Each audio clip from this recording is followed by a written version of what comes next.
요한복음 21장 15절로 17절 말씀까지입니다.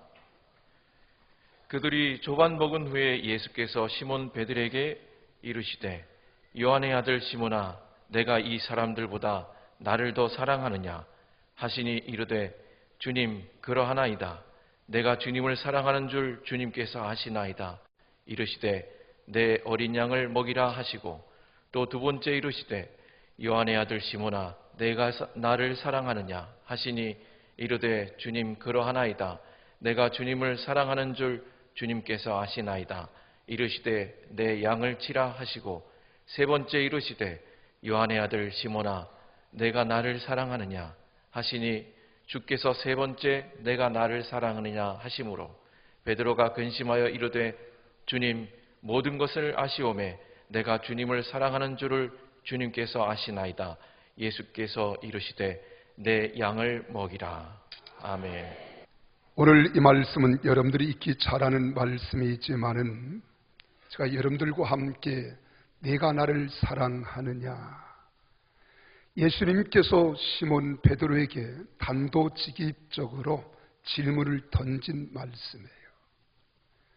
오늘 이 말씀은 곧 베드로에게만 질문을 던진 말씀이라고 생각하지 말고 우리 사랑하는 성도들에게 주님이 지금 여러분들 한 사람 한 사람을 향하여 내가 나를 사랑하느냐 물으신다면 여러분들은 뭐라고 대답하시겠습니까? 오늘 여기 본문 말씀을 좀 우리가 이해할 필요가 있습니다. 예수님께서 부활하시고 난 후에 부활하신 주님을 만났음에도 불구하고 베드로를 중심으로 해서 6명의 다른 제자들이 함께 갈릴리 호수에서 물고기를 잡으러 갔습니다. 이 갈릴리라고 하는 것은 베드로에게는 아주 익숙한 곳이에요. 어렸을 때 이 지역에서 태어났고 이 지역에서 자랐고 잔뼈가 이 바다에서 이 호수에서 굵었고 인생을 여기서 다 지내왔습니다.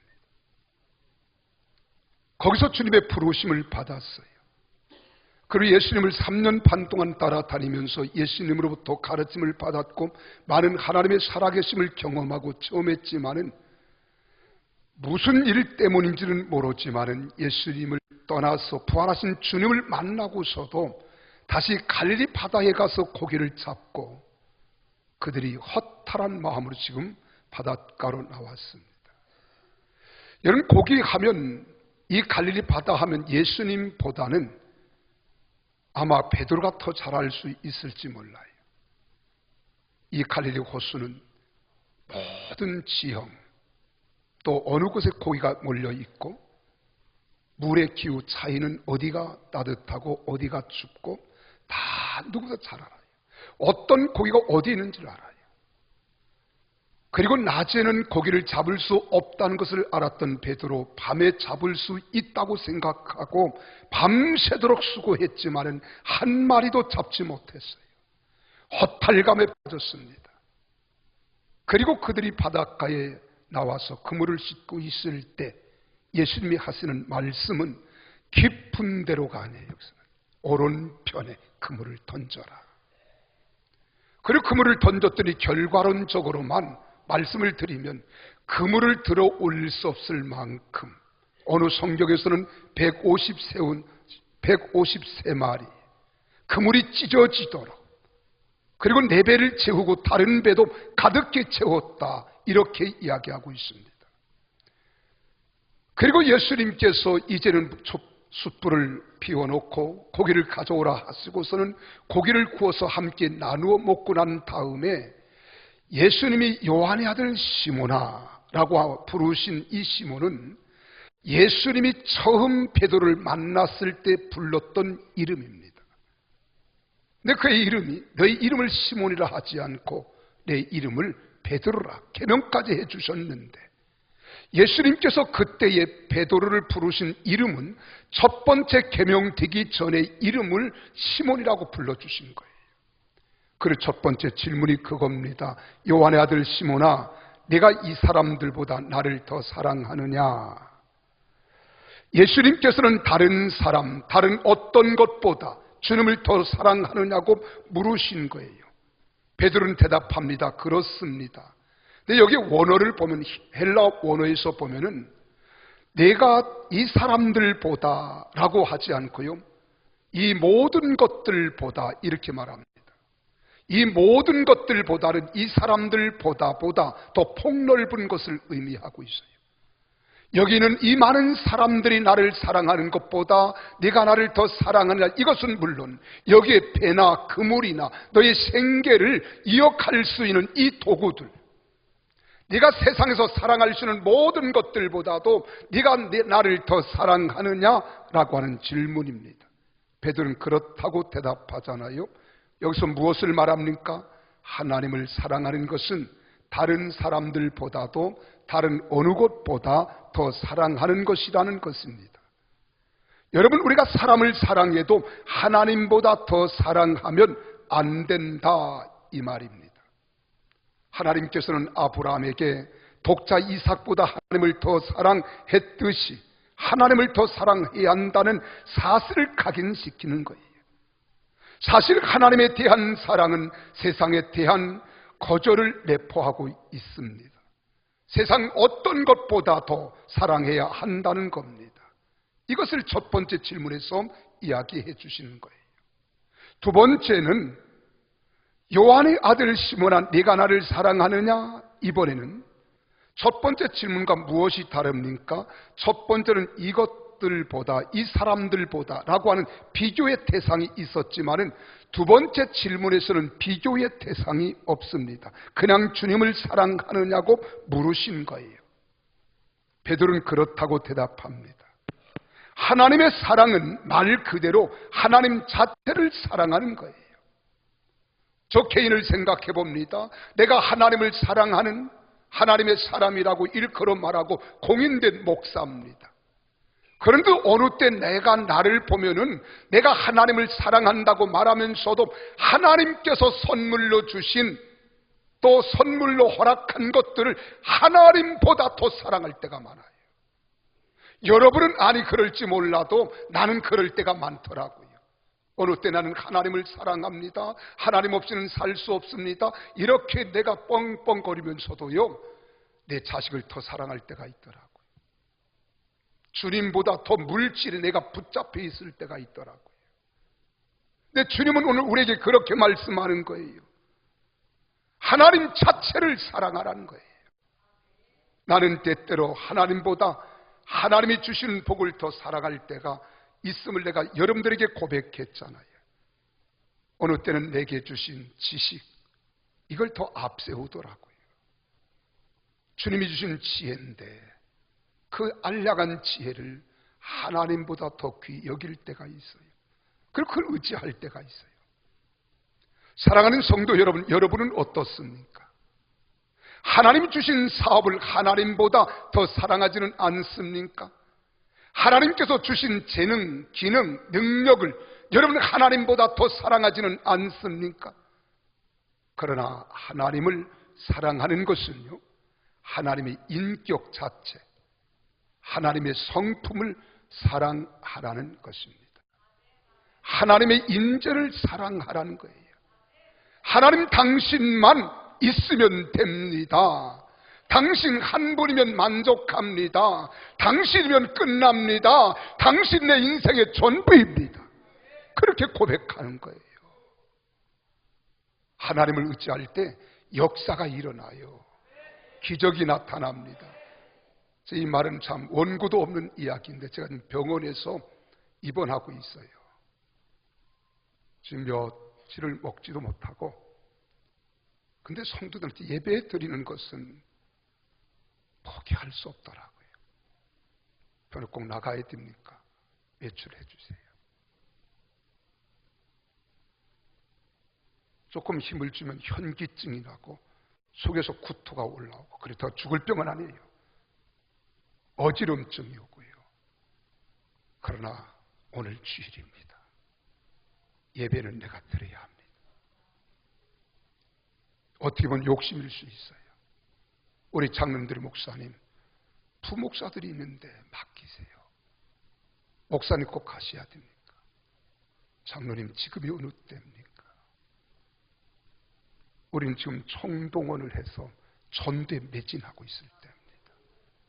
자리를 비울 수 없습니다. 다른 분들이 부목사 설교 들으러 우리 교회 오는 게 아니라 담임 목사 인터넷 컴퓨터 쳐보고 담임 목사가 누구다, 누구의 설교가 하는데 듣고 싶다, 그러고 왔지. 부목사님 설교 들어오지 않은 거예요. 이 강단에 올라올 때도 쓰러질 뻔했어요. 막 현기증이 나고 구토가 나오고. 우리 전도사님 목사님 올라갈 수 있겠어요? 하나님이 함께 하신다. 그러니까 힘이 나는 거예요. 여러분을 보니까 눈물이 나는 거예요. 우리 주님은 다른 거 원하지 않아요. 내가 얼마나 주님을 의지하느냐, 주님을 사랑하느냐, 주님만 바라보느냐, 주님만 생각하느냐, 이거 주님 원하는 거예요. 세 번째 질문은요, 요한의 아들 시몬아, 네가 나를 사랑하느냐? 똑같은 질문 같은데 베드로의 대답이 달라요. 17절에서 보니까 근심하면서 대답했다, 이렇게 말합니다. 세 번째 질문에 특별한 의미가 있습니다. 지금까지는 아가파오 동사를 썼어요. 아가페 사랑을 할 수 있느냐고 두 번 물으신 거예요. 그때 베드로는 필레오 동사를 써서 필레오 사랑밖에 못한다고 대답합니다. 주님은 네가 아가페적인 사랑을 가지고 나를 사랑하니? 그랬더니 아닙니다. 나는 아가페적인 사랑을 가지고 신적인 사랑으로 주님을 사랑하는 것이 아니라 나는 친구의 사랑, 친구의 우정으로 내가 사랑합니다. 그런데 이 두 번 질문을 다 답변했는데 세 번째, 그럼 네가 필레오 사랑, 친구의 사랑을 가지고 나를 사랑하니? 이 말에 그냥 어벙벙한 거예요. 아니 내가 그렇게 대답하지 않았습니까? 친구의 사랑만으로 내가 사랑한다고 하지 않았습니까? 근데 그 질문을 내게 던지는 의도가 무엇이지요? 라고 하는 베드로의 근심 어린 답변입니다.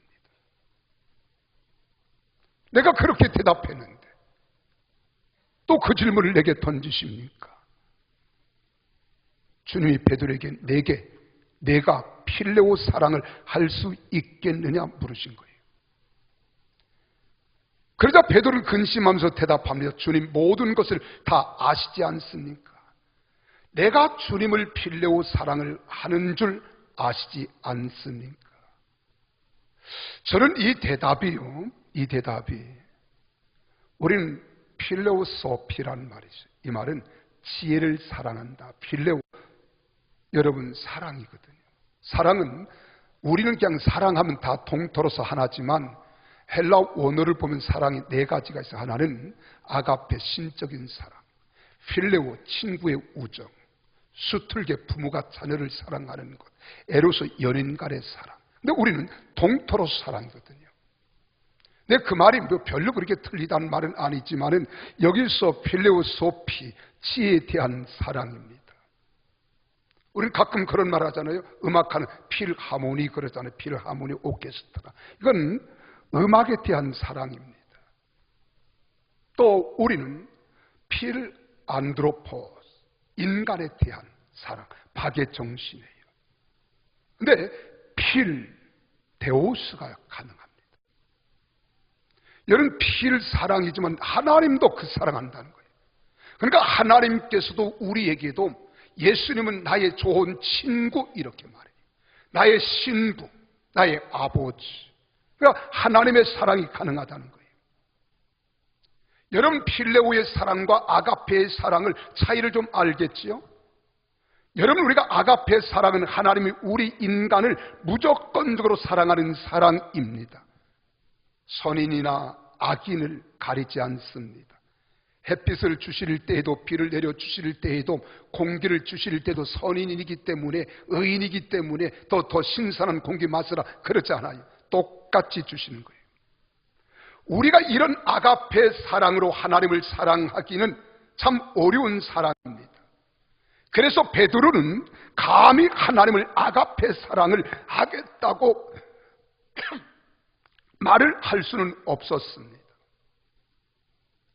그러니까 나는 그렇게 앞에 사랑을 가지 못합니다. 그런데 필레오, 사랑을 여러분 친한 사람들과의 우정을 가리킬 때 하는 말이거든요. 우린 친구들과 우정을 나눕니다. 마음을 나누고 뜻을 나누고 경험을 나누잖아요. 그러면서 점점 더 친숙해져 가고 친밀감을 느끼고 더 친해지는 거예요. 우리는 하나님에 대한 이 정도의 필레오 사랑을 할 수 있습니다. 충분히 그렇게는 할 수 있어요. 그러나 베드로도 하나님에 대해서 필레오 사랑은 할 수 있겠다고 대답한 겁니다. 그러니까 우리도 하나님에 대해서 필레오 사랑을 할 수 있도록 노력해야 될 줄로 믿으시기를 바랍니다. 여러분, 그 사랑마저도 못한다 하면 이건 이율배반입니다. 하나님을 배신하는 겁니다. 하나님을 사랑하는 자가 아니에요. 적어도 우리는 친구의 우정의 사랑을 할 수 있어야 하는 겁니다. 사랑하는 성도 여러분, 그렇다면 하나님을 필레오적 사랑을 한다는 것이 무슨 뜻일까요? 저는 이 말씀을 세 가지를 생각하며 은혜를 좀 나누려고 그래요. 적어도 우리가 이건 할 수 있다. 이건 할 수 있다. 그 첫째는 하나님을 사랑한다는 것은 하나님을 계속적으로 생각하는 거예요. 계속 하나님을 생각하는 거예요. 하나님을. 인간 사이에도 우정이 싹 터보세요. 사랑이 생기면요 자꾸 마음이 끌립니다. 그 친구가 잘 있나 궁금해집니다. 그리워집니다. 자꾸 생각이 나는 거예요. 여러분, 잠을 잘 때에도 그 친구 잠을 잘 자나, 그리고 또한 밥을 먹었는지, 그 친구 아프다 그랬는데 지금 건강은 어떤지 자꾸 걱정이 되는 거예요. 이게 친구 사랑 아닙니까?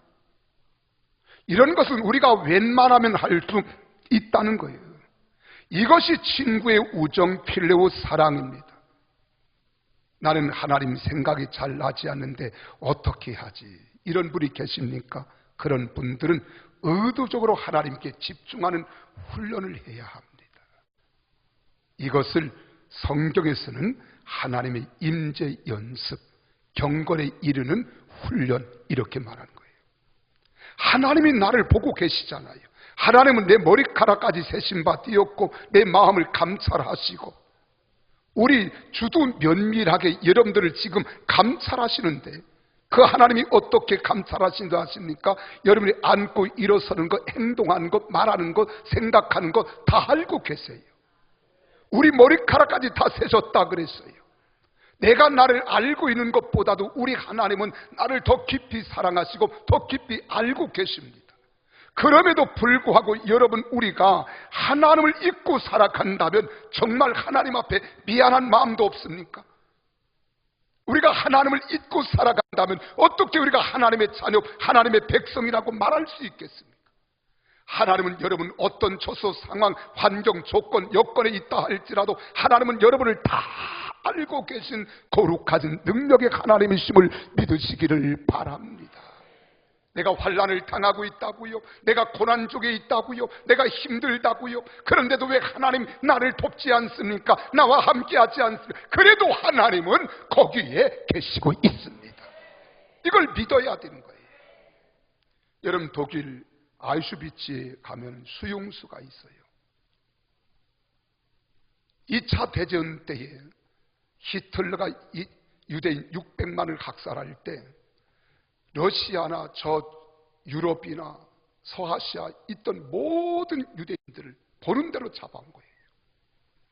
그래서 독일에도 아우슈비츠가 있고 폴란드에도 아우슈비츠가 있어요. 폴란드가 더 커요. 독일에도 아우슈비츠에 가보면 끔찍합니다. 근데 독일 사람 아닙니까? 히틀러가. 그런데도 그들은 그 역사에 박물관으로 만들고 교훈으로 삼고 있어요. 우리나라 같으면 옛날에 다 없앴을 겁니다. 여러분, 중앙청도 없애버리잖아요. 여러분, 우리가 일제의 잔물이라고 남겨두지 않고 다 없애는 것은 우리 후손들에게 어떤 교육의 교육관이 없다는 겁니다. 역사관이 없다는 거예요. 이런 민족에 어떻게 우리가 희망을 둘 수 있겠어요? 저는 정부를 비판하려고 하는 것이 아니라, 여러분, 그래도 이 나라 이 민족이 잘 되려면 세계관을 심어줘야 돼요. 역사관을 인식시켜줘야 돼요. 역사는 왜곡하면 안 됩니다. 슬픔은 슬픈 대로, 좋은 것은 좋은 대로, 나쁜 건 나쁜 대로 그대로 후손들이 가르쳐서 이 역사를 통하여 우리 아이들에게 다시는 이 땅에 이런 아픔의 비극을 겪지 않도록 해줘야 되는 것, 진중한 교육입니다. 그래야 이 미래의 희망이 있는 거예요. 소망이 있는 겁니다. 독일이 왜 1등 민족인 줄 아십니까? 그대로 있어요. 거기 가보면은요, 여러분 정말로 전기 고문실이 있어요. 생체 실험이 있어요.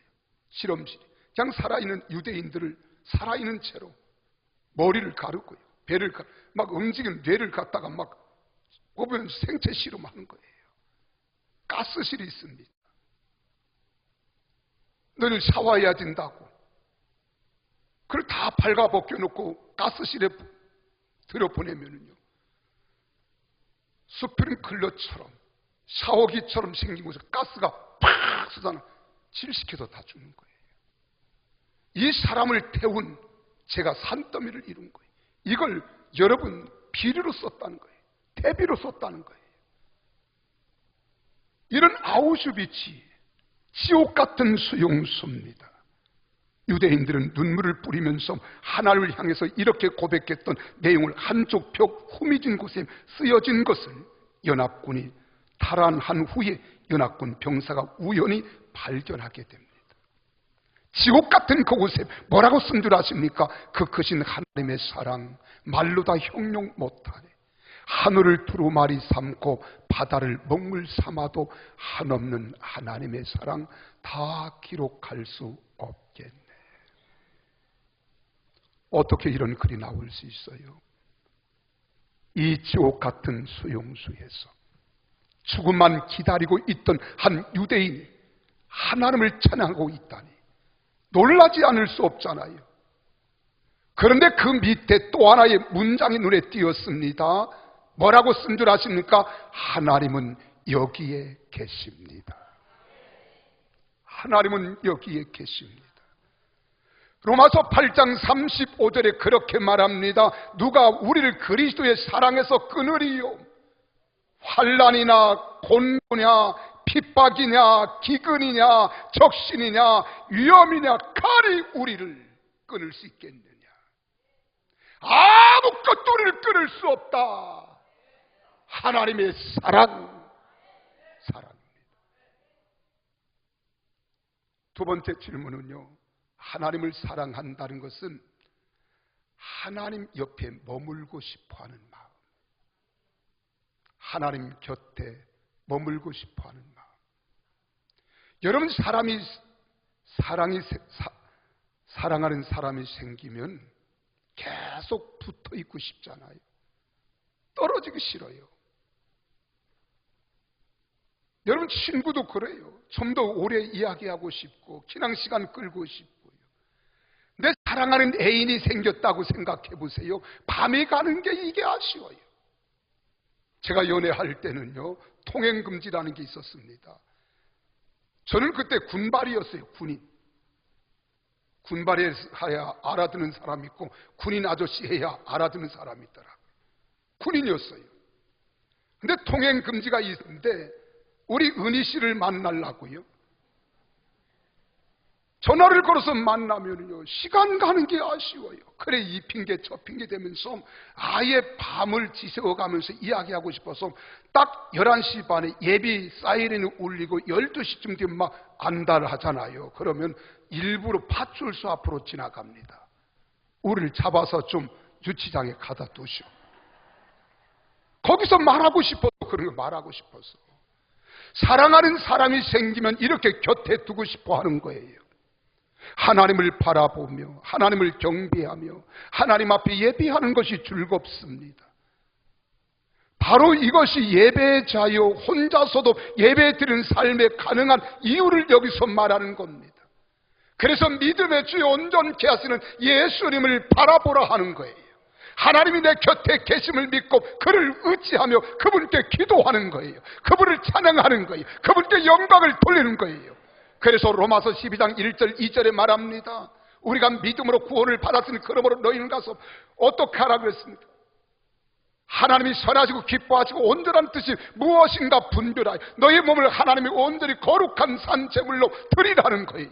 우리 삶 자체가 예배입니다. 내 곁에 주님이 계시면 그분과 교통하세요. 그분과 교제하세요. 내가 주님을 가까이 하고 싶어 할 때 주님께서도 나와 가까이 해 주시는 거예요. 내가 주님을 사랑하면 주님은 나를 사랑하시는 거예요. 내가 주님께로 향하면 주님은 나를 향하여 드시는 줄 믿으시기를 바랍니다. 그래서 야고보서 4장 8절에 그렇게 말합니다. 하나님을 가까이 하라. 그리하면 너희를 가까이 하시리라. 하나님을 사랑하는 자가 하나님의 사랑을 잊겠다 말씀합니다. 시편 46편 10절에서는 너희는 가만히 있어 내가 하나님됨을 알지어다. 내 곁에 두시라 이 말이에요. 나와 함께 통해. 그래 주님과 함께 우리가 데이트하는 겁니다.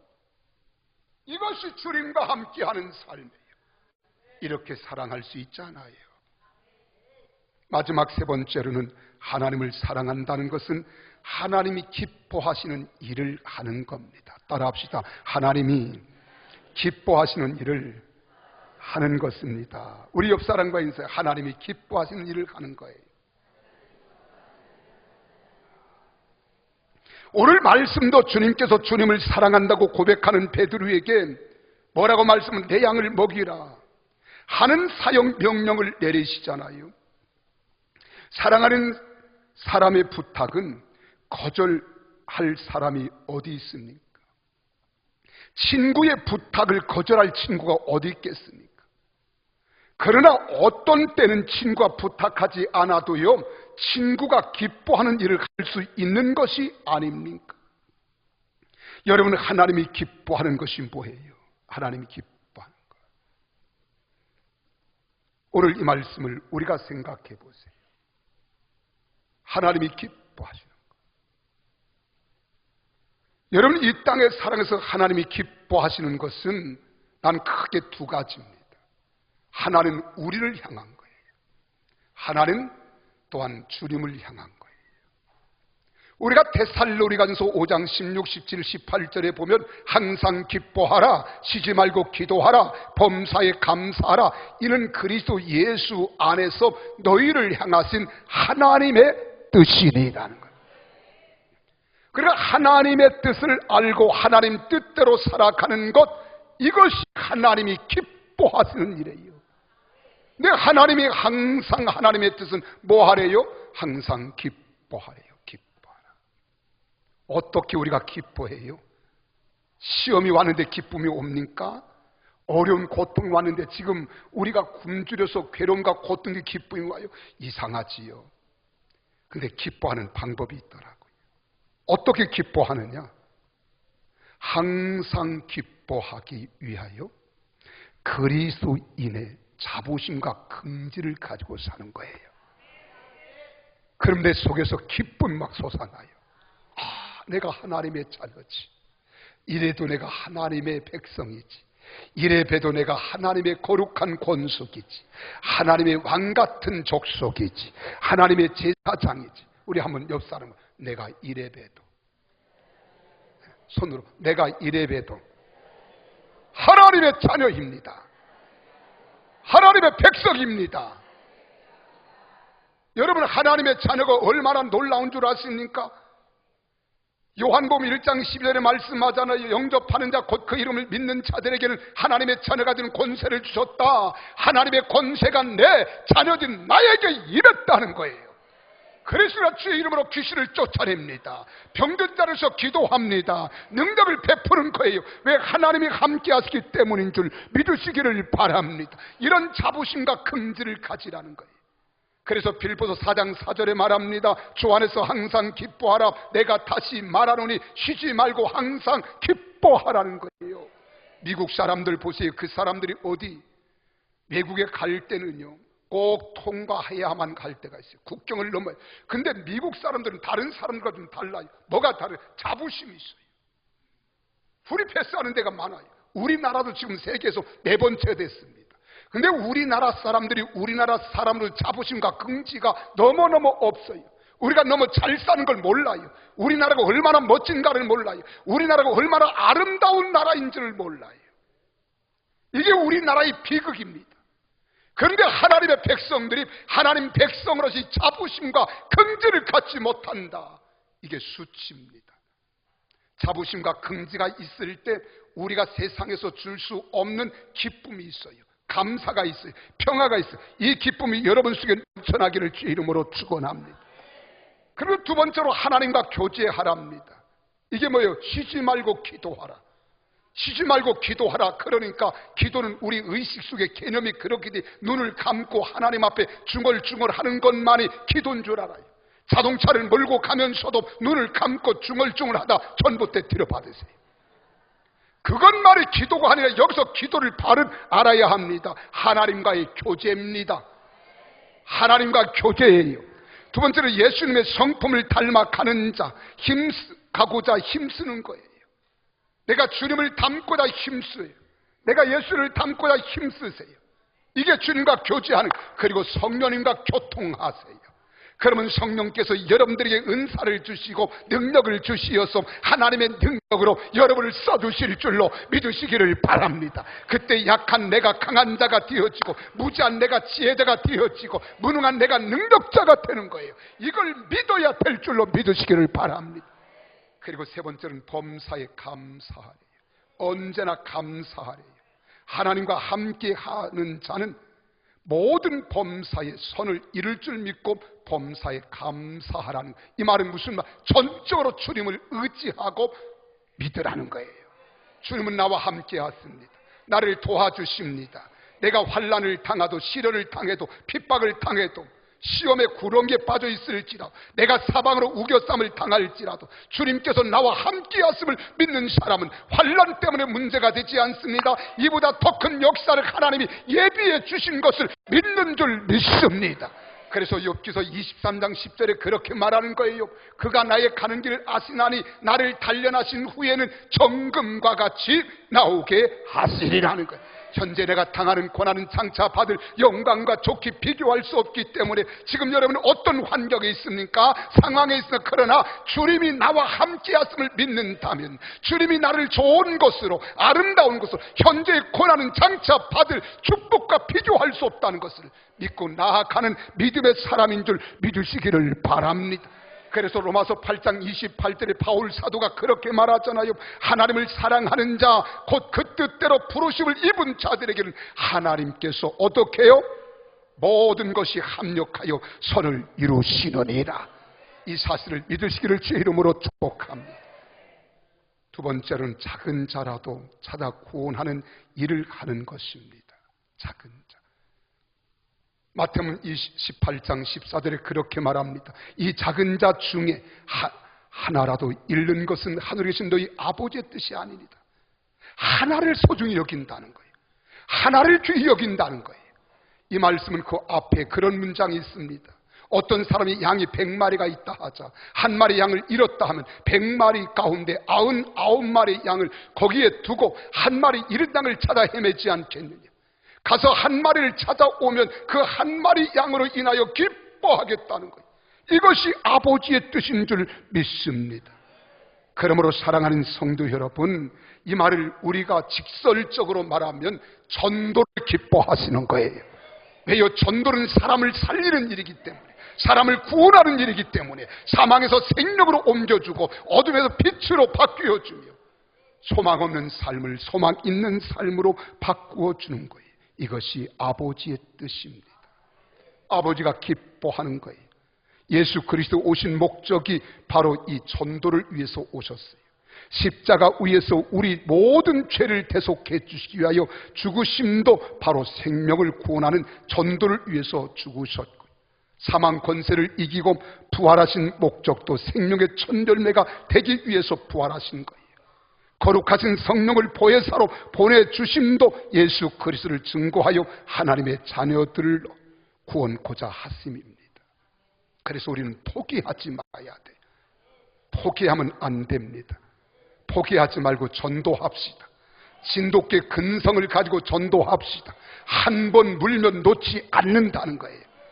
그냥 물고 늘어지는 거예요. 그럼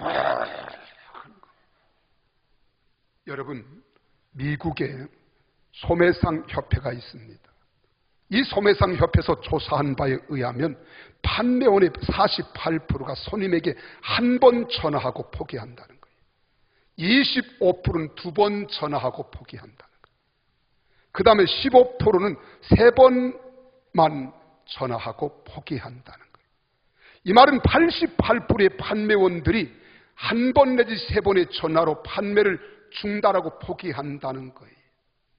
오직 12%만이 끈질기게 전화를 하는데, 놀랍게도 이들 전체 판매량의 88%가 12%가 차지한다는 거예요. 다시 말하면 88%의 판매원이 겨우 20% 거래밖에 못한다는 거예요. 한 번 불면 늦지 않는 것. 예수님께서는 죽어가는 영혼을 살리기 위해서 오셨습니다. 몸소 마음을 돌며 사람들에게 천국에 왔음을 증거해 주셨어요. 이 마을 저 마을 다니면서 예수님은 하나님 나라를 전파하시고 병든 자를 고쳐주시고 천국 복음을 선포한 줄로 믿으시기를 바랍니다. 왜 그렇습니까? 한 생명이라도 잃지 않겠다 하는 것이 아버지 하나님의 뜻이요, 아버지의 뜻인 줄 알았기 때문에 그러한 거예요. 그래서 마가복음 1장 38절에서 이르시되 우리가 다른 가운데 마을들로 가자. 거기서도 전도하리니 내가 이를 위하여 왔노라고 말합니다. 사랑하는 성도 여러분, 우리도 하나님을 사랑한다면 하나님이 기뻐하시는 일을 해야 합니다. 우리 교회에서 계획하고 추진하며 진행하고 있는 귀빈 초청잔치 VIP예요. 40일 전도 축제는 바로 우리 하나님이 기뻐하시는 일을 통해서 하나님의 뜻을 이루어 가기 위한 소중한 사역들입니다. 선교하는 것도 거룩한 사역이에요. 구제하는 것도 거룩한 거예요. 다음 세대들을 바르게 키워서 그들의 꿈과 소망을 심어주는 것, 세워가는 것, 이 거룩한 사역들입니다. 누가 보아도 하나님이 기뻐하시는 귀중한 사역들입니다. 이런 일들을 못해서 하니 집 신앙인이라면 누구나 통회하지 않으면 안 될 일입니다. 예배하는 것도 마찬가지예요. 본래 예배는 히브리 원어로 하나님을 섬기는 아바드라는 말에서 나왔습니다. 여러분, 주일 예배만 예배가 아닙니다. 삶에서 하나님을 섬기는 것이 이미 예배입니다. 하나님을 섬기는 것은 이미 예배입니다. 하나님을 섬기는 것은 하나님의 뜻을 받드는 것입니다. 하나님의 본부를 이행하는 것이 바로 예배인 줄 믿으시면 아멘 하십시오. 그 중에 제일이 생명을 사랑하는 거예요. 생명을 구원하는 전도를 하는 겁니다. 예수님은 그리스도이십니다. 그리스도는 메시아이십니다. 예수 믿고 속죄함 받아 영생하십시오. 이렇게 전하는 것이 하나님을 사랑하는 것입니다. 우리 평택 순복음교 사역을 하나님 사랑하는 마음 표현으로 감당하십시오. 가시는 곳곳마다 외치십시오. 하나님이 세상을 이처럼 살아가사 독생자를 주셨으니 이는 저를 믿는 자마다 멸망치 않고 영생을 얻게 하려 하심이니라. 할렐루야. 이 영생을 다 소유해야 합니다. 그러기 위해서는 주 예수를 믿으라. 그리하면 너와 내 집에 구원을 얻으리라. 여러분, 우리 예수님만이 길이요, 예수님만이 진리요, 예수님만이 생명이요, 예수님만이 능력인 줄 믿으시기를 바랍니다. 이 복음을 전하는 능력자들이 되시기를 예수 이름으로 축원합니다. 절망하십니까? 소망을 갖기를 원하세요. 여러분, 낙심하고 있습니까? 용기를 갖기를 원하세요. 여러분, 가난합니까? 부유하기를 원하세요. 병들었습니까? 치료받기를 원하세요. 세상이 너무 어둡고 칠흑 같습니까? 밝은 광명을 원하세요. 원한다고 됩니까? 아닙니다. 예수 그리스도가 하십니다. 하나님이 하십니다. 믿으시면 아멘 하십시다. 우리 다 같이 가슴에 손을 얹으십시다.